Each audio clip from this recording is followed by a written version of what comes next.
What's up guys? So ngayon, kararating lang namin ni Marcus galing sa school and may naisip kaming experiment. So ano pang hinihintay natin? Let's go!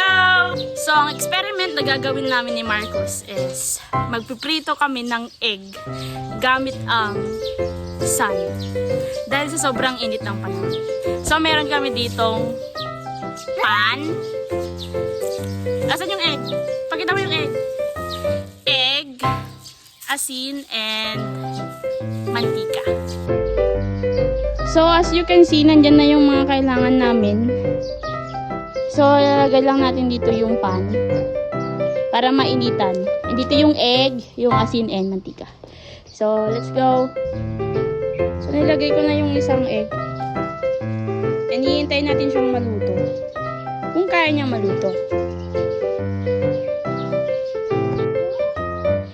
So, update lang guys.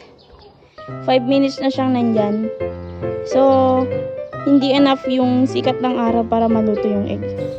Pero guys, mainit yung pan. Sobrang init. So, ang experiment natin today is fail. Hindi natin naluto yung itlog gamit ang sikat ng araw. See you again for another experiment.